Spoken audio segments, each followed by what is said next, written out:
October 24th. When the wards were removed yesterday evening, they showed that Nightwind had been by at dusk trying to peer in. Also Cheater, and a huge, lean, wolfish-looking creature. And the things were all still held by their restraints, though struggling enthusiastically. I was feeling a little worse for my usage, but I forced a spring into my step and went and strolled past the church. Tekela was perched atop it, and she stirred and studied me as I went by, but we exchanged no words. As soon as I was past, though, I glanced back and saw that she was gone. Good. I went home and slept. This morning I learned from Larry that Mrs. Enderby had run off to town as soon as word of Rostov's death became current.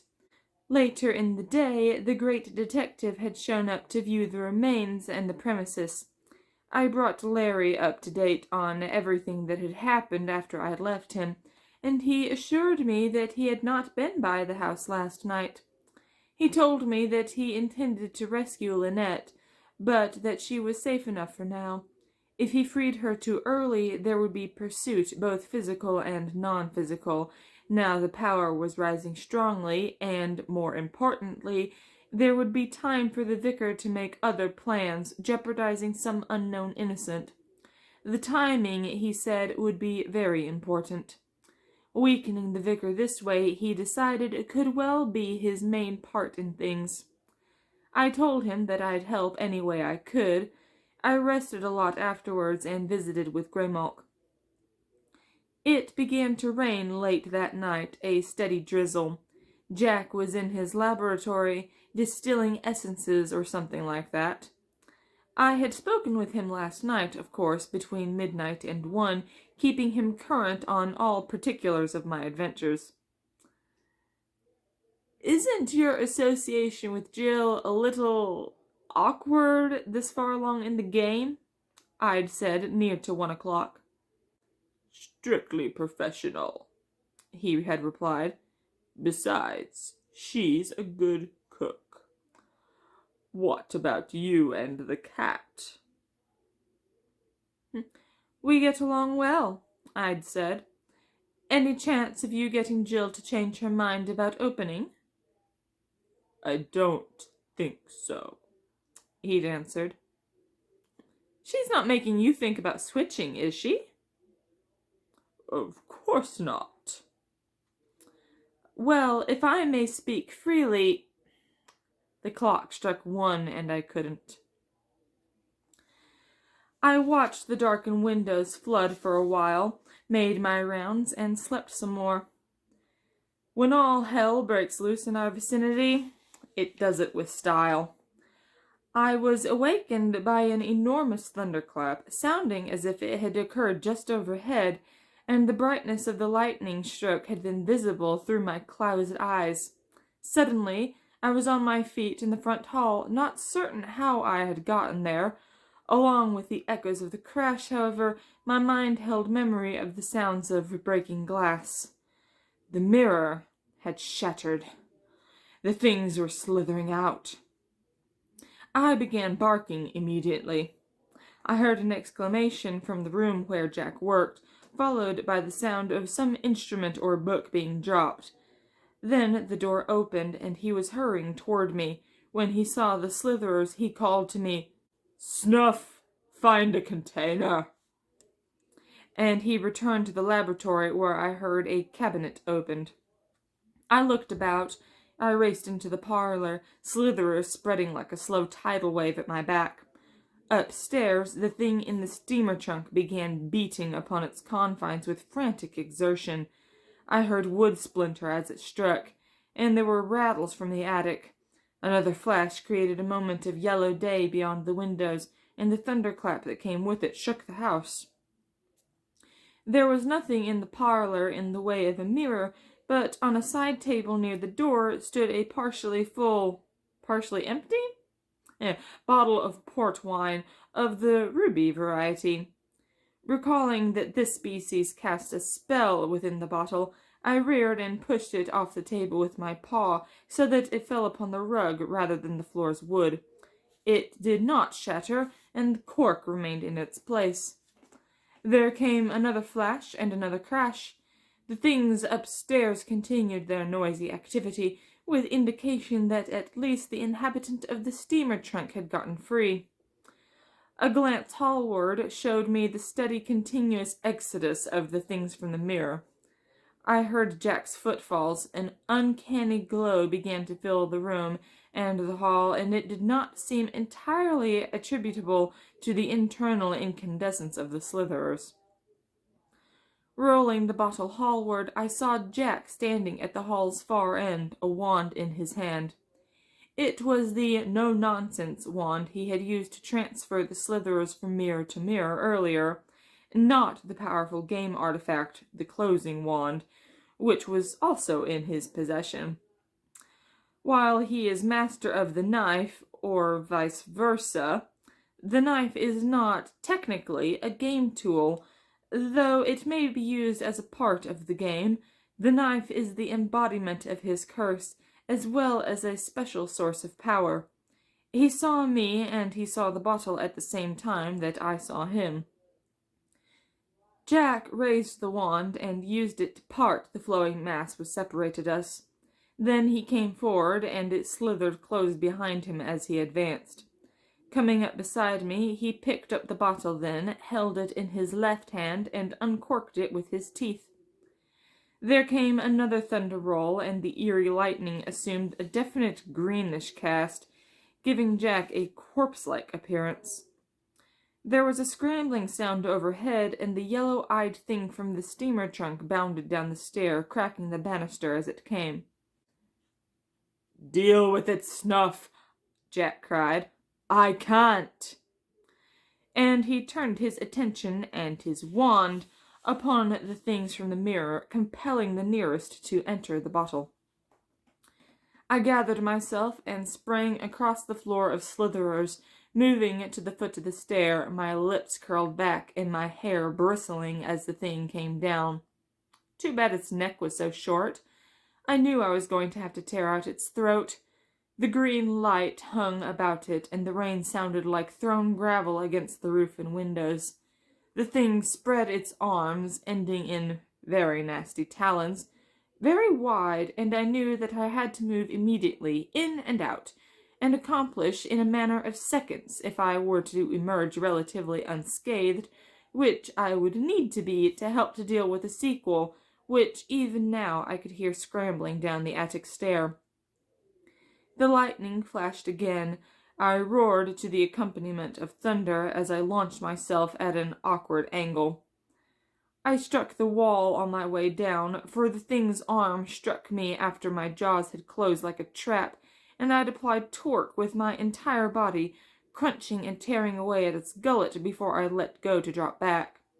It was the arm, not the talons, that connected with me, though. I dropped, momentarily senseless, to the floor, a terrible taste in my mouth, as the thing from the attic came into sight at the head of the stair and commenced its descent. Seeing the thing from the steamer trunk reeling and clutching at its throat, dripping steaming juices, the thing from the attic slowed for a moment, regarding the carnage. Then it rushed downward. I pulled myself to my feet, preparing to face it as it thrust the reeling one aside and came on. Instead, though, the dying one seemed to take its descent as another attack, swung toward it, and raked it with its talons. The thing from the attic seized it, snarling, and bit at its twisted face. At my back, I could hear Jack moving about, bottling slitherers. A moment later, the banister gave way, and the pair on the stair were in the air. Lightning flashed again, and again, and again, thunder coming and staying, becoming its steady accompaniment, and yet more flashes walked through the sky, entered at the windows, and fluoresced in the ubiquitous green to an eye-piercing intensity. The sounds of rain were submerged. The house began to shudder and creak. Copies of the Strand magazine fluttered floorward from the mantel. Pictures fell from the walls. Sets of Dickens and Surtees from their shelves, vases, candelabra, glasses, and trays slid from the tables. Plaster descended like snow from the ceiling. Prince Albert stared at the blizzard through cracked glass. Martin Farquhar Tupper lay atop Elizabeth Barrett Browning, their covers torn. When the thing from the attic rose, shaking its head, rolling its eyes, casting wild glances about, the other lay still upon the floor, steam still rising from its scaly throat, head twisted to the left. I seemed to hear Growler prompting me to try for the throat again, and I slashed forward, attempting to repeat my earlier move. I missed my target as it drew back, attempting belatedly to grapple me to it. My impact staggered it, however, and I slashed its left shoulder as I fell. Immediately, as I secured my footing, I seized its right leg above the ankle and ground down for a bone-cruncher of a bite. It recovered quickly and kicked me with its other foot. I hung on for another second's damage before releasing it and scrambling away, able to ride with the second kick. I figured I could take it in trade for something that would slow its movements, but I lacked the bulldog sensibility as well as the physique.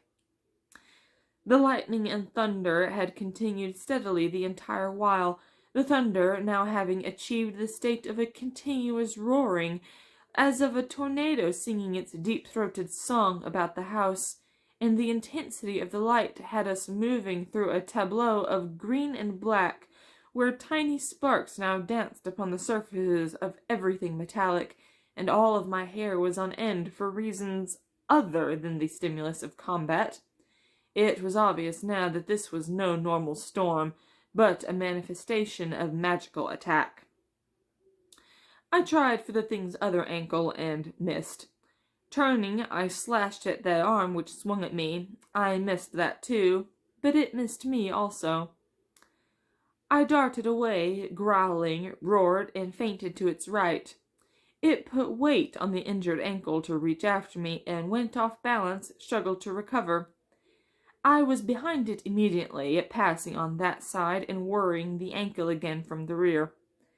It bellowed then as it tried to reach me, but I hung on until finally it cast itself over backwards in an attempt to fall upon and crush me. I relaxed my hold and tried to move away as it did so, but a flailing arm struck me on the head, knocking me to the floor, doubling my vision. Therefore, it was 2 Jacks that I saw, wielding 2 blades, piercing 2 monsters' throats.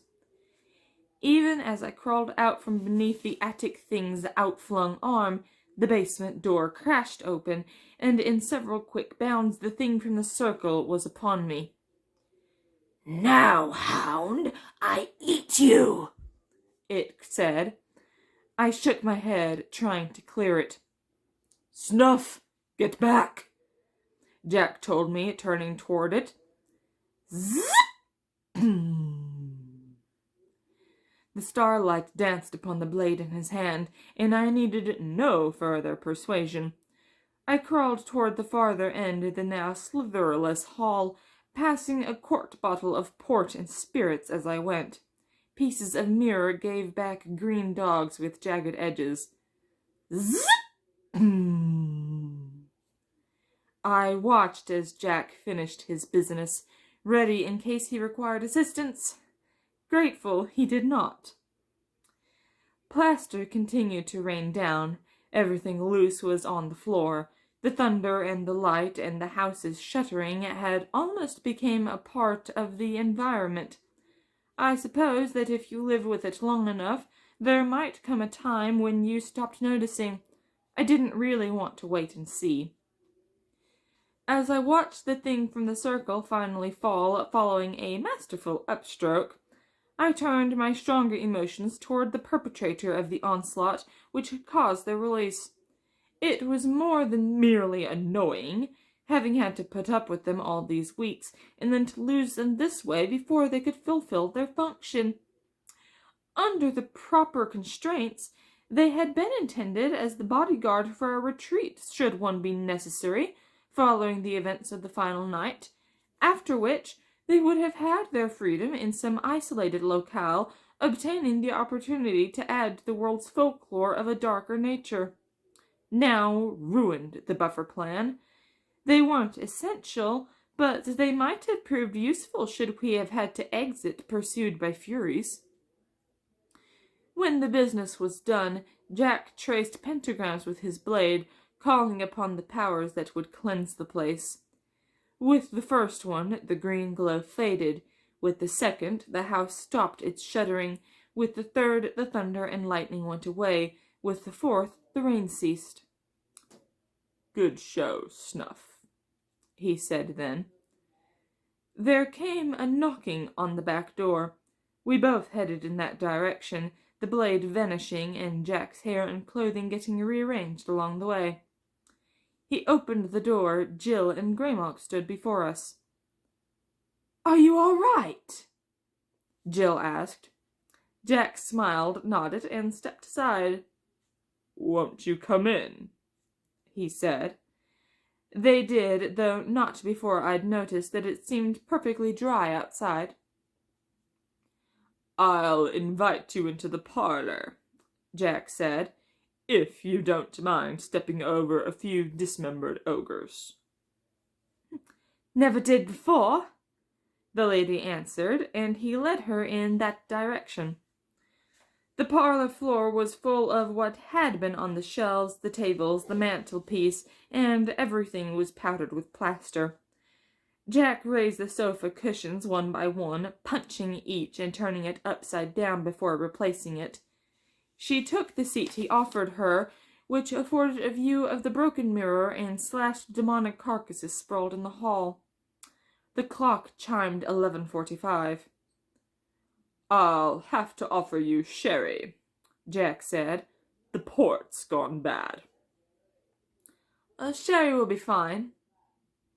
He repaired to the cabinet, fetching back 2 glasses and a bottle.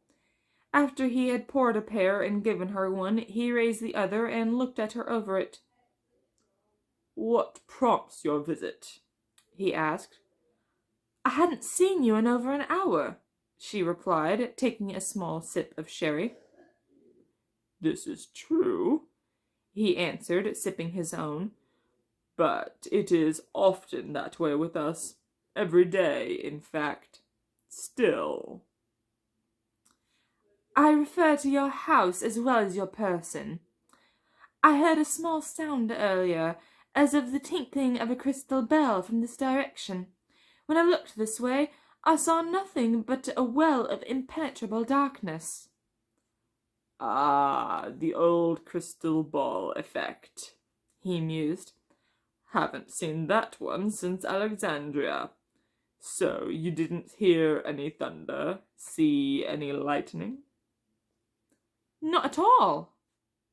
"Not badly done, then, though I hate to admit it," he said, taking another sip.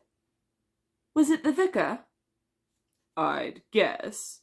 Most likely still irritated with Snuff here." "Perhaps you should have a few words with him." "I don't believe in giving warnings. But I give anybody 2 attempts on us to discover their folly. If they do not, and they try a 3rd time, I kill them. That's all." "He sent those creatures after you?" She gestured toward the hall. "No," he replied. "They were my own. They got loose during the attack. It must have involved a general manumission spell. Pity. I had better use for the fellows than this." She set down her glass, rose, visited the hall, and inspected them. She returned a little later. "Impressive," she said.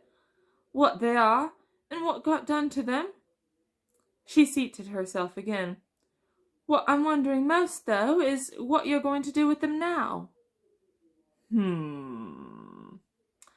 He said, toying with his glass. "It's rather far to the river." I nodded vigorously.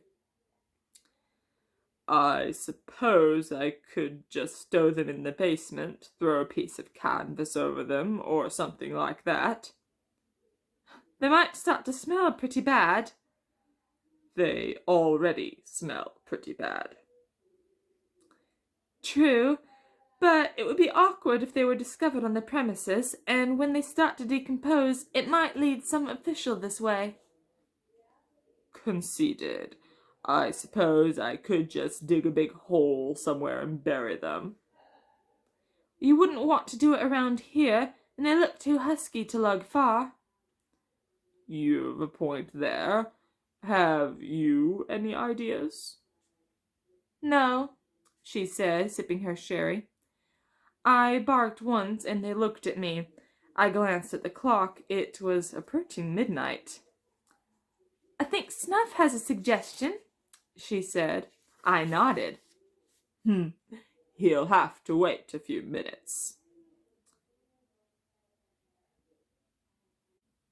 Well, I can't. Cats are that way, I replied. What do you want to do with them? I say we take them over to Owen's place and stuff them into some of his wicker baskets. Then we haul them into the big oak tree, set fire to them, and run like hell. Snuff! That's grotesque. Glad you like it too, I said. And it makes for a great Halloween gag, even a little early. The clock struck 12. The humans bought my idea, and we went out to do it. And ah, my foes, oh, my friends, they gave such a lovely light. Hickory dickory dock.